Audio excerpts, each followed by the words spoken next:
Rwanda, la vérité sur l'opération turquoise. C'est le titre de l'ouvrage que notre invité Afrique d'aujourd'hui, sur plus de 650 pages, le journaliste d'enquête et essayiste franco-camerounais Charles Onana, a jeté un pavé dans la mare. Oser remettre en cause, preuve à l'appui, la doxa voulant que le génocide des Tutsis au Rwanda ait été planifié par les autorités rwandaises de l'époque et que la France ait été impliquée dans ce génocide en armant les Hutus.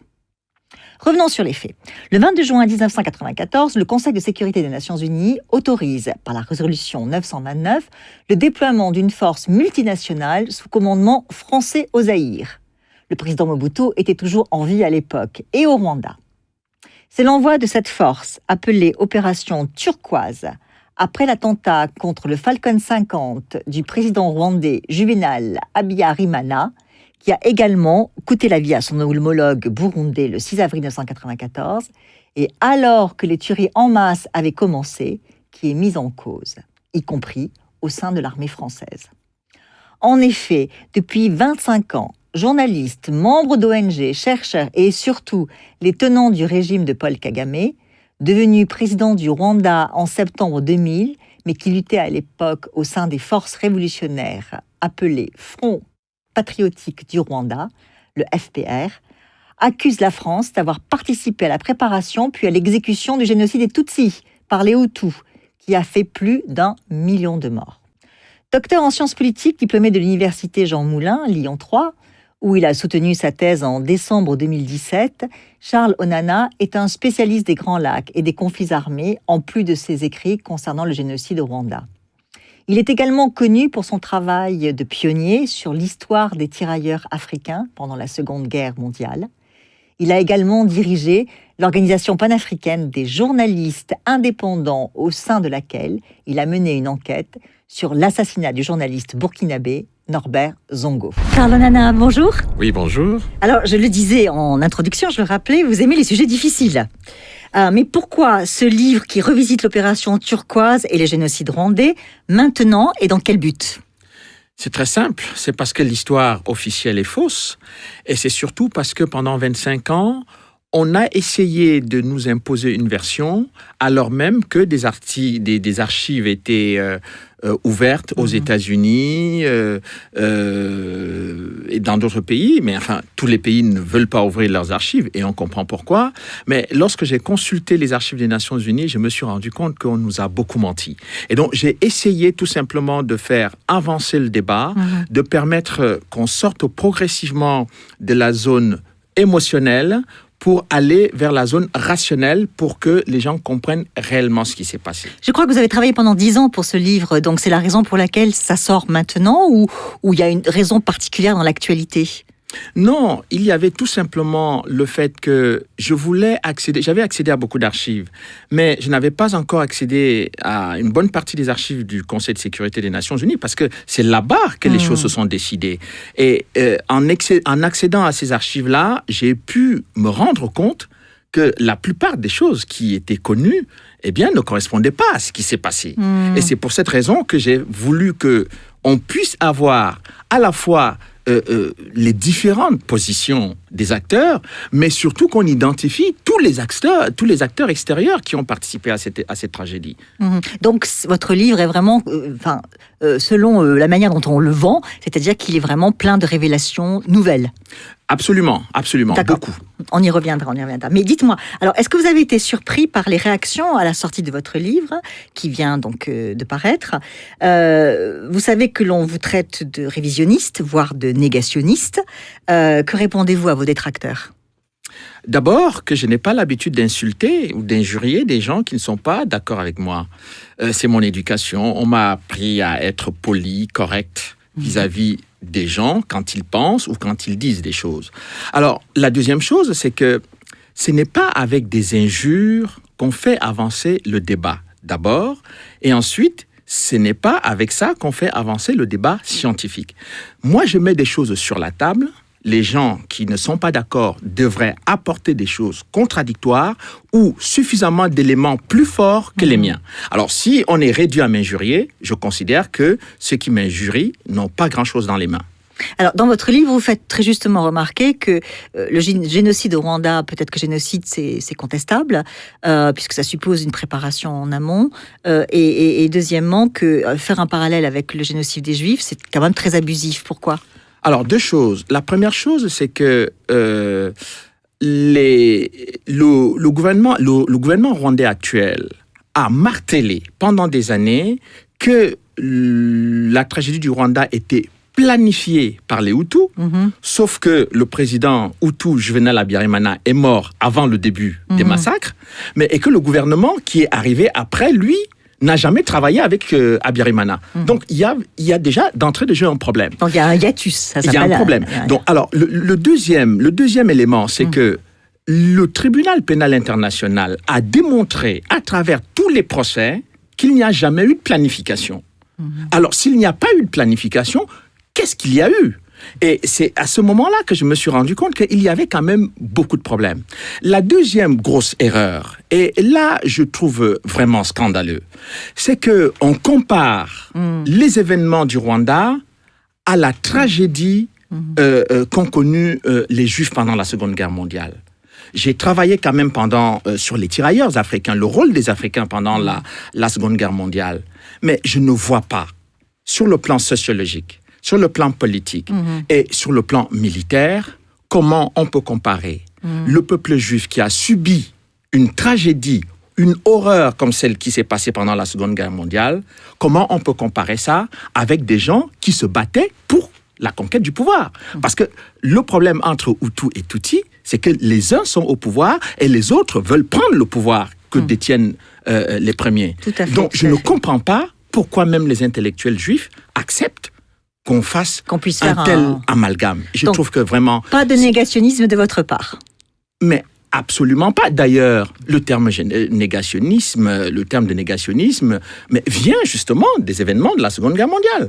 Je ne vois pas pourquoi on essaye d'en faire une extension sur le dossier du Rwanda aussi loin dans la brosse africaine. Ça n'est pas, je dirais, convenable et ce n'est pas très sage. Alors, tout de même, permettez-moi de vous faire remarquer que vous cherchez un peu la controverse, puisque, par exemple, vous n'hésitez pas à dédicacer votre livre à Pierre Péan, qui est décédé en juillet dernier. Donc, ça a dû être une grosse perte pour vous, d'ailleurs.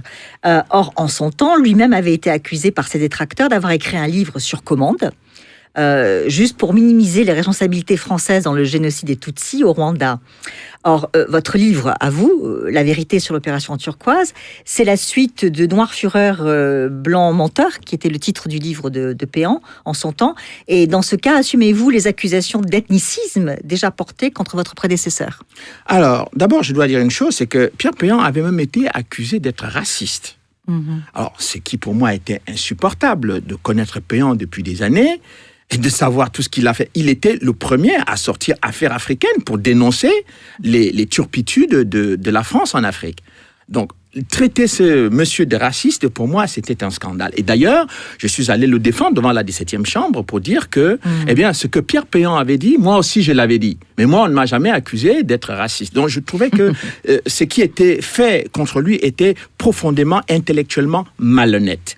La deuxième chose, c'est que ce que dit Péan, ce n'était pas un livre de commande, parce que j'ai longuement travaillé avec Péan depuis des années sur d'autres dossiers.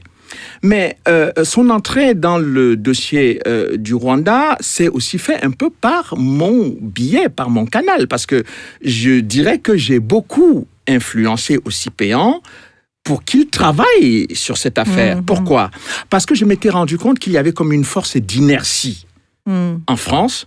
Il y avait des accusations qui étaient portées contre la France de façon systématique, mais on ne regardait pas tous les autres acteurs qui étaient impliqués dans ce dossier. Mais plus grave, c'est qu'on ne considérait pas que d'autres personnes dans la communauté rwandaise avaient subi des massacres tout aussi atroces. Tout à fait. Et tout cela, vous parlez du cas, par exemple, de la minorité Hutu. Les Touas, qui sont la première minorité au Rwanda, mais leur cas a été complètement éteint. Enfin, ça n'est que 1%, si je peux me permettre. Mais c'est justement pour cela que c'est très important. Parce que s'ils étaient 1% avant la tragédie, combien sont-ils ? En existe-t-il encore, d'ailleurs ? Et donc, je pensais que cette façon de faire n'était pas d'abord bonne dans la façon de raconter l'histoire, mais ce n'était pas bon non plus pour obtenir la réconciliation entre Rwandais. Parce qu'on ne va pas les laisser en les stigmatisant de façon permanente et éternelle. Il va falloir qu'à un moment donné, ils finissent par se réconcilier, et on ne peut pas se réconcilier sans vérité. Alors, vous en parlez tout à l'heure, vous avez eu accès à des archives que nul autre n'avait consultées, en tout cas auparavant, mais ce travail remarquable que vous avez fait, il pose quand même la question, d'ailleurs dans la préface, le colonel Luc Marshall, l'ancien commandant des casques bleus de la mission des Nations Unies pour l'assistance au Rwanda, secteur Kigali le souligne lui-même, mais comment se fait-il, d'une certaine façon, que vous ayez, vous, eu accès à ces archives et pas d'autres, et notamment, je pense bien sûr à la flopée de juges français qui ont enquêté notamment sur l'assassinat de Juvénal à Bigirimana, le président rwandais. Non, mais je me suis rendu compte qu'en fait, vous savez, il y a des grandes puissances qui sont mêlées à cette affaire, beaucoup de grandes puissances, et notamment les États-Unis, la Grande-Bretagne, etc. Et puis, en France, j'ai eu l'impression que parler des États-Unis, c'est très difficile. Et je me suis rendu compte que le premier élément, d'ailleurs, qui m'a frappé, c'est la commission d'enquête parlementaire, ce qu'on appelle la mission d'information. Dans la mission d'information a peu parlé du rôle des États-Unis. Il y a une phrase, je dirais, soyons honnêtes, un paragraphe pour parler du rôle des États-Unis et surtout pour dire qu'il n'y a pas eu de complot américain. Bon, le mot complot ne me convient pas du tout, et je n'aime pas l'utiliser parce qu'il ne veut plus dire grand-chose, mais quand les États-Unis ont ouvert leurs archives en 2001 et que on a Mais pourquoi les ont-ils ouverts qu'en 2001 ? Mais je n'en sais rien, mais probablement parce qu'ils se sont dit... Il y avait... Non, je pense que comme on avait changé de régime, on s'est dit qu'on peut sortir les archives qui dataient de l'époque de Clinton. Donc pour les républicains, ils ne se sentaient pas totalement concernés par ce dossier. Mais ce qui était important, c'est que les Américains, dans leurs propres archives, montrent quel est leur degré d'implication dans l'histoire. Et il a fallu attendre presque 17 ans. C'est en 2017 qu'une journaliste britannique, dans The Guardian, sort une information parlant du rôle secret des États-Unis dans la tragédie du Rwanda, dans le génocide du Rwanda. Mais je me rends compte qu'en 1998, lorsque les parlementaires français décident de travailler sur cette affaire, et ils ont quand même la possibilité d'interroger beaucoup de gens, ils interrogent un seul responsable américain, M. Herman Cohen. Et pas d'autres personnes. Mais quand vous voyez les câbles diplomatiques américains, quand vous voyez les rapports des États-Unis, de la CIA, du Pentagone et du département d'État américain, vous êtes quand même frappé par le fait que cette histoire est... Si vous me permettez, les sénateurs français n'ont pas si mal choisi, puisque Herman Cohen était justement au cœur aussi. Oui, en fait, l'idée américaine, c'était de faire tomber Mobutu. Oui, depuis 1992. Tout à fait. Je suis totalement d'accord avec vous. Mais dans ce qui se passe en 93-94, on a besoin de savoir quel est le rôle que jouent les Américains dedans. Et personne ne veut en parler. Et le problème, c'est que ce que j'apporte aujourd'hui comme élément important, c'est que contrairement à ce qu'on pense, le rôle de la France dans cette affaire n'est pas aussi important que celui des États-Unis ou de la Grande-Bretagne. Parce qu'au Conseil de sécurité, ceux qui décident pendant les 2 mois qui vont être les 2 mois d'horreur et de massacre au Rwanda, c'est les États-Unis et la Grande-Bretagne qui prennent des positions pour dire qu'on ne part pas. Sans déflorer votre livre, parce que vous voulez quand même que les gens l'achètent et le lisent, oui. Quelle est la responsabilité des Américains dans le génocide au Rwanda ? Elle est centrale. Elle est centrale pourquoi ? Parce que pendant les négociations de paix, les négociations d'Arusha, il est question de partage de pouvoir entre Hutu et Tutsi. Et les 2 parties, l'OFPR de Kagame, signent les accords d'Arusha pour obtenir le partage du pouvoir.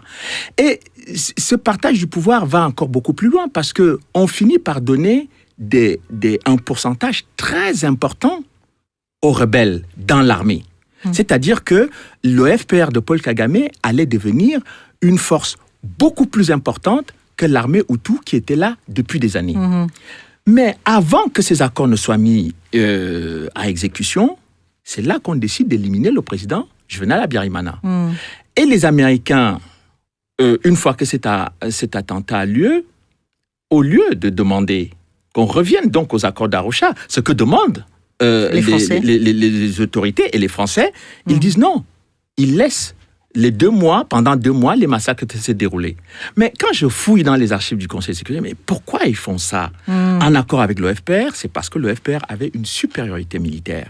C'est-à-dire que le FPR... Donc ils ont joué la carte militaire sur le terrain. Voilà. Et ils ont parié sur Kagame d'une certaine façon. Ils ont parié sur Kagame. Il n'était pas encore le numéro 1. Il faut quand même rendre à l'histoire ce qu'il lui appartient. C'est lui qui Il était le commandant militaire. C'était le commandant militaire. Et donc, on savait qu'une fois qu'il remporte la victoire militaire, il n'y aura plus de partage de pouvoir entre Hutu et Tutsi. Et c'est de ça dont on ne veut pas parler. Parce que depuis 25 ans, on nous parle du génocide pour que nous n'ayons pas à parler de pourquoi les accords d'Arusha n'ont pas été appliqués. Et si les accords d'Arusha n'ont pas été appliqués, pourquoi on a tué Habyarimana? Et qui a tué le président Habyarimana? Alors, qui a tué Habyarimana? 2 présidents. Moi, je l'ai dit en 2002, en disant que le président Kagame est l'auteur de cette affaire. Pourquoi? Thèse reprise par Péan, qui avait été contestée oui, ensuite, bon, moi, qui n'a pas été entérinée par les juges français. Alors, ce qui est quand même important, c'est que lorsque le président Kagame a quand même déposé une plainte devant la 17e chambre contre moi, il n'y avait pas que le président rwandais, il y avait l'État rwandais. Donc, j'ai eu 2 grandes plaintes qui ont été retirées 48 heures avant le début du procès. Donc, pour moi, le président Kagame donnait là un aveu public de son rôle. Parce que vous ne déposez pas une plainte contre un journaliste et retirez ça, alors que juste au moment où on vous dépose les preuves pour montrer votre rôle. Donc, je pense effectivement que c'est l'assassinat d'Habyarimana. Vous savez que, par exemple, aujourd'hui en France, la plainte sur l'assassinat du président Habyarimana n'a toujours pas abouti. Oui, absolument. C'est pour ça que je vous pose la question. Alors qu'on a jugé tous les Hutus devant le tribunal pénal international, l'ancienne procureure Louise Arbour, qui était la Canadienne, a fini par dire que finalement Kagame avait fait des pressions sur le tribunal pénal international pour qu'on ne fasse pas de la lumière sur l'attentat. Le procureur Carla Del Ponte s'est retrouvée mise à l'extérieur, sortie de son poste de procureur, parce qu'elle a voulu commencer à regarder ce que le FPR faisait. Donc, si vous voulez, on a construit une histoire erronée, une histoire fausse, pour nous faire entendre un seul son de cloche. Et moi, je voulais qu'on essaye d'avoir l'ensemble des éléments qui permettent à chacun de se faire une opinion objective sur ce qui s'est réellement passé. D'accord. Donc, dans les archives que vous avez consultées, dont vous rendez compte dans votre livre, qui fait 650 pages, je rappelle, donc qui est quand même assez volumineux. Oui, et qui n'est pas attaqué jusqu'à présent. Vous apportez la preuve, donc, que les Américains avaient parié donc, sur la victoire militaire du FPR et donc sur Kagame, d'une certaine façon. Alors, j'apporte beaucoup d'éléments. D'abord, les premiers éléments qui montrent que le FPR, pendant les négociations d'Arusha, les Américains ont toujours soutenu Kagame à travers le représentant, l'attaché militaire qui était sur place, Madame Joyce Leader. Et je montre également que une fois que les massacres ont eu lieu, les États-Unis ont refusé qu'on puisse avoir sur le terrain une force multinationale qui allait arrêter les massacres des Hutus, des Tutsis et des Twa. Et l'autre volet que j'apporte, c'est que finalement, pendant cette période-là, les États-Unis vont déployer militairement des forces en Ouganda. Et ces forces vont être ramenées à Kigali pour consolider militairement le pouvoir de Kagame. Pourquoi? Parce que les Américains redoutaient qu'une fois les Hutus sortis vers le Zaïre, peut-être qu'ils peuvent revenir attaquer le Rwanda pour prendre le pouvoir. Donc il a fallu renforcer militairement Kagame à Kigali pour que personne ne puisse jamais venir menacer ou gêner son pouvoir. D'ailleurs, les quelques Hutus qui ont pu passer côté Goma ont été massacrés ensuite. Ils ont été massivement massacrés et je pense, et j'ai l'habitude de dire que, en fait, ce que les gens ne comprennent pas dans cette histoire-là, c'était que toute cette aide à Kagame, c'était pourquoi? C'était pour obtenir les mines de coltan et des diamants à l'est du Congo. Parce que les gens ne comprennent pas. Et, bon, on reste sur le massacre, etc. Mais on a laissé tout ça se faire parce que ceux qui voulaient mettre Kagame au pouvoir devaient être récompensés par les mines de coltan et des diamants en République démocratique du Congo. C'est pour ça que la République démocratique du Congo aujourd'hui vit une situation terrible, c'est-à-dire qu'on a dépassé le nombre de morts qu'il y a eu dans la tragédie rwandaise. C'est-à-dire on a dépassé l'ensemble de la population rwandaise de 1994, c'est-à-dire près de 6 millions de personnes, on est à près de 10 millions de morts au Congo et personne ne veut en parler parce que parler de ces morts-là signifie interroger le rôle et l'action de Kagame et du Rwanda sur le territoire congolais. Et tout à fait. Et d'ailleurs, Herman Cohen a dû le dire au sénateur français, puisqu'il me l'a dit moi en interview, il y a eu un lâchage des États-Unis de Mobutu. Parce que le pari a été mis sur la tête de Kagame. Alors, j'apporte des éléments très précis dans le livre qui montrent que pendant toute la période des négociations d'Arusha, les Américains ont exercé des pressions sur les Belges et sur les Français de lâcher le président Mobutu parce que leur objectif, c'était que le président Mobutu soit renversé à peu près au même moment. Et donc, quand les Français ont naïvement pris la décision, je parle là du président Mitterrand, qui n'était pas naïf, lui. Il savait très bien ce qui était en train de se passer. Mais son premier ministre, Édouard Balladur, quand il a dit non, il faut qu'on fasse l'opération turquoise au Zaïre, c'est-à-dire le déploiement de l'opération turquoise, c'était à Goma.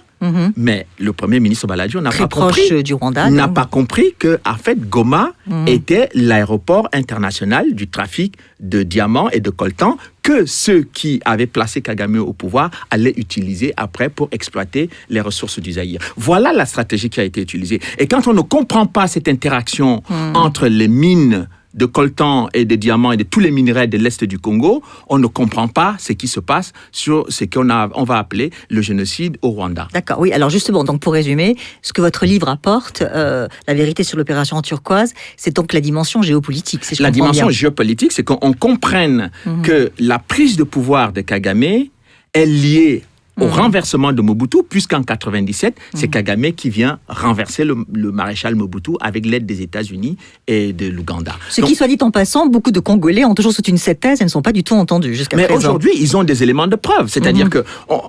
je vais encore beaucoup plus loin que ça. C'est-à-dire que ce que j'appelle l'invasion masquée du Zaïre en 94, quand j'ai analysé la stratégie militaire d'occupation territoriale du Rwanda, je me suis rendu compte que Paul Kagame a fermé la frontière avec la Tanzanie, a fermé la frontière avec le Burundi, et toutes les populations étaient dirigées vers l'est du Congo, parce qu'il y avait en prévision d'envahir le Congo. Mais on ne pouvait pas envahir le Congo comme ça, brutalement, militairement. Il fallait qu'on trouve un prétexte. Et le prétexte, c'était lequel ? Qu'il y a des génocidaires qui sont réfugiés à l'est du Congo. Tout à fait. Et depuis plusieurs années, les génocidaires se trouvent autour des mines de diamants et de coltan de la République démocratique du Congo, dans lequel on trouve de nombreux rapports des Nations Unies qui démontrent que le Rwanda pille les richesses du Congo et vend le coltan à Kigali. D'accord. Alors, dans votre livre, vous avez aussi beaucoup parlé du rôle du FPR qui n'était pas tellement mis en avant, justement. Mais bon, ça a été quand même pas mal développé auparavant. Il y a un élément ou deux éléments nouveaux, très nouveaux, sur le rôle du rôle du FPR que vous avez mis en avant ? C'est que, par exemple, Médecins sans frontières, qui était sur place, organisation humanitaire respectée et respectable, qui a des populations, qui voit des populations tuées sur le terrain. Les membres de MSF qui sont sur place envoient les rapports disant que les Hutus sont en train de massacrer les Tutsis. MSF dénonce ces massacres. Les mêmes membres de MSF envoient des rapports disant que les rebelles Tutsis sont en train de massacrer les Hutus et les Twa. Et tous ces rapports sont censurés au bureau international de MSF. Oui, donc c'est bien tout là aussi, concerne... en tout cas un hint, comme on dit en anglais, un élément qui permet de penser qu'il y a eu une falsification de l'histoire. Il y a une falsification de l'histoire. Donc, je pense que les dirigeants de la section internationale de MSF ne peuvent vraiment pas se regarder dans la glace en disant qu'ils ont dit la vérité en 1994 sur tous les massacres contre les Rwandais. Bon, et ça, je pense que c'est important. À eux en tirer les conséquences. Alors maintenant, les leçons qu'on peut tirer aujourd'hui de cette affaire. La première question que j'ai envie de vous poser, c'est que, bon, d'une certaine façon, en défendant l'honneur de l'armée française, comme un peu, ça a été pour la présentation de votre livre a été faite un peu comme ça. Est-ce que d'une certaine façon, vous en prenez pas à la politique étrangère de la France qui a travaillé sur la réconciliation avec le Rwanda? Est-ce que vous n'êtes pas un peu en porte-à-faux par rapport à tout ce que les présidents français ont fait depuis François Hollande pour se rapprocher du Rwanda, se réconcilier avec le Rwanda? Non, je pense qu'il n'y a pas de réconciliation sans vérité. Bon, d'ailleurs, les militaires français se sont indignés lorsque M. Sarkozy avait prôné le rapprochement avec le Rwanda, alors que c'est le Rwanda qui avait rompu les relations diplomatiques avec la France. Donc, on s'est retrouvé devant une situation où on ne savait pas si les accusations portées contre l'armée française étaient justes ou fausses, vraies ou fausses. On ne savait pas si, effectivement, la France se rapprochait du Rwanda parce que elle avait beaucoup de choses à se reprocher, donc pour qu'on ne sache pas la vérité, elle essaye de se rapprocher. Mais enfin, il y avait beaucoup de choses qui n'étaient pas claires. Et moi, je pense que pour qu'une réconciliation puisse être comprise, il faut clarifier les choses d'abord. Et la difficulté que la France a aujourd'hui, c'est de ne pas être capable, en mesure, avoir le courage politique de dire précisément que toutes les accusations qui sont portées contre l'armée française sont fausses. On peut accuser la France d'autres choses, mais pas d'avoir organisé, planifié et exécuté le massacre. Mais quand même, le Rwanda est présenté comme un modèle pour l'Afrique. Il en est un sur le plan économique. Non, mais ça, c'est de la propagande d'ailleurs. Ce qui serait intéressant, c'est qu'on sache d'où...